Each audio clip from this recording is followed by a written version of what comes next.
this is moving along fine. I'm not sure what was wrong with your.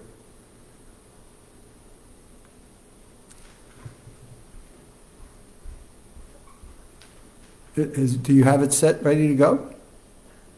I have Facebook up there. All right.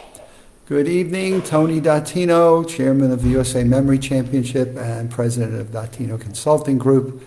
And tonight's Tony Live with Tony is going to be about the memory competitions and what's coming up in the year 2021.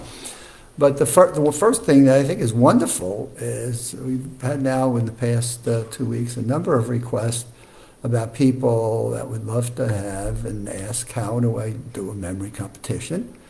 And that's fun. We've thought about that lots. We're getting a lot more interest in memory competitions, which is great. And we've got a whole number of different ideas on how to do that. But let's get back first to 2021 and what the USA national event is planning to do, and what the work is that's underway right now to begin to plan for an event that we're thinking we'll do in the June time period, since we are continuing to expect that for 2021 we are going to be doing a virtual competition. And as we've talked to the different medical people, our different host sponsors, that would be a part of it, being Penn State and or MIT, possibly Columbia. We're back to planning the event to have it virtually. And that would be what we are defining as our qualifying events, meaning let's get as many people that want to participate in a virtual event that we'll host, that want to compete to see who would be the finalists that would then go off into the world of MIT, with Amosity being the host sponsor for that event, and possibly have a cash prize winner for that.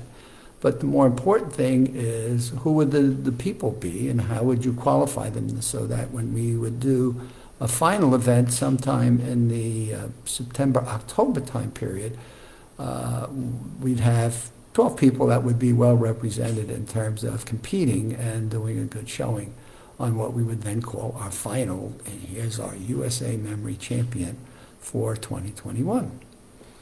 And that gets a little bit muddled because we've had people coming in from different schools that want to know if we would go back to having a school competition where you have teams of people, teams of students, I should say, that would want to compete for which team would have the best memory of different high schools or different middle schools that we've had a great success with, and a lot of fun in having schools and teams of kids. And the kids love this. This is another team sport. They support one another in a really positive way, but they learn skills that they're able to apply to their academics that help them with their studies. And that's a win-win-win all over. It's a win for the USA Memory High School event. It's a win for the schools that send kids that want to play on a team and that actually support one another in a very concrete way.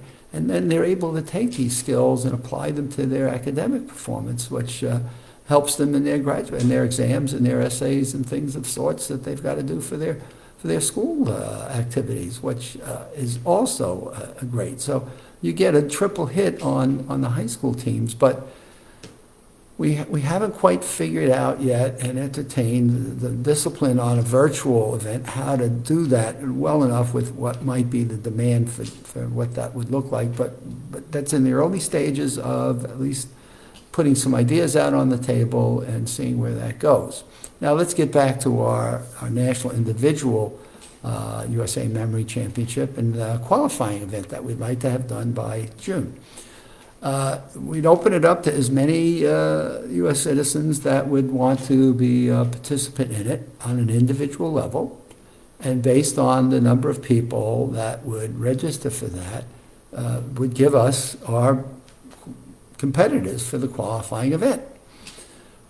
Now, what would the qualifying event look like? Well, that's been one of our challenges. We will pick up 2 of the Lumosity games, which we did in November of 2020 for our event that we hosted in November. But this time around, we'd want to do two separate events, qualifying and then final. So in the qualifying, what we'd like to do is two of the Lumosity games and at least two of the USA memory events. And we're thinking about names and faces and possibly numbers, or possibly, we haven't figured out how to do a poem or cards in the qualifying.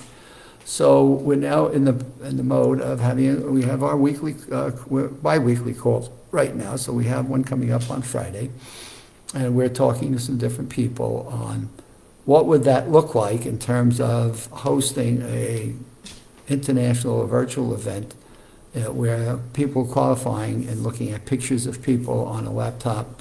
What would that look like? And strings of numbers on a lap, I think would be easier. But how would we score all of that and run that through as quickly as Lumosity is able to do with their games? So that's our challenge. And then, of course, how do we make sure that there's integrity behind that across the board, so that if we have 4 events, how would we ensure that the integrity of the 4 events really gives us the 12 finalists that we're thinking of having go off to MIT.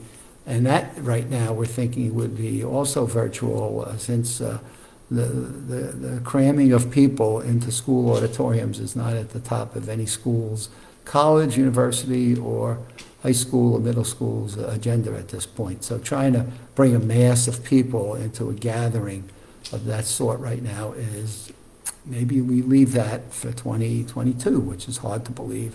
We're already thinking about 2022, but the fact of the matter is, how do we take a group of people, and this year we had over 200 people that registered for the event we did in November. How would we take, and I'll just use a number for purposes, how do we get 100 people to participate in a virtual event? How do we get them to go through 4 events that we would space out over the course of a half a day, so we're not thinking of a full day, and get that to happen in a very interesting way, educational way. And again, what we do is our mix of speakers and competitors, and host it as a virtual event on an afternoon. And we're still thinking we'd do that on a weekend day, so that it gives everybody a chance to be a part of it and watch it as well. And we had a lot of good feedback from our first virtual event, and therefore it gives us enough of experience and some of our lessons learned on how we would go about doing a second virtual event, but more importantly, take the top scorers in that and bring them off into head-to-head in a form. We're thinking 4, and we'd like to put in a long-term event into that. And so those are some of the things that we're kicking about at this point in time that are certainly keeping our brains creating and engaged, and trying to think about how do we get hundreds of people scored and qualified, and how do we get 12 people off onto a final event where we would engage them in long-term memory events, as well as another Lumosity event or 2 with a couple of our USA memory events. So that's some of the conversations that we've been having. It's now the end of January, February. We're into February now, and we want to come out of February with a direction on where the USA memory activities and events will be in 2021. Well, in addition to that, as I said earlier, we're getting requests from different organizations. Can I run a memory competition? Can I have a high school team be a part of a competition? And right now that is going to be put into the agenda for conversation. And how would we do a team competition? And if you did the team competition, how would you preserve and how would you run through virtual the integrity of that? As people tell me, as you go virtual and online of that, how do you know? That's the first question people think about. It's amazing. It's the last one that I come up with, but it's the first one that I get all the time, which is, and how do you ensure that people are not cheating and that they are actually being fair about how they participate in the event? So that is where we are at the present time. I'll have a call on Friday, and we'll have more of this coming out on Monday of next week. So until Friday, you'll see me again back out here on Friday. You have a good week. I hope we're being safe. Snow in the Northeast. I see the pictures of it on my Weather Channel. You see me with a little bit of a heavier, shirt on here.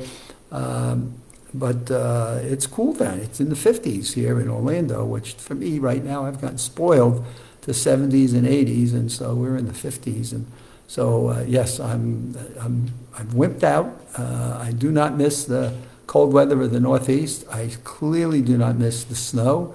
I have no plans on ever chopping ice off of a windshield again, and nor shoveling a pile of snow onto the sides of a walkway. So all of you that are doing that, please be smart. Don't overdo this. Don't overextend yourself, and be safe and well, because we do have a lot of good things that we're planning and looking to do in 2021. So until Friday, have a good week.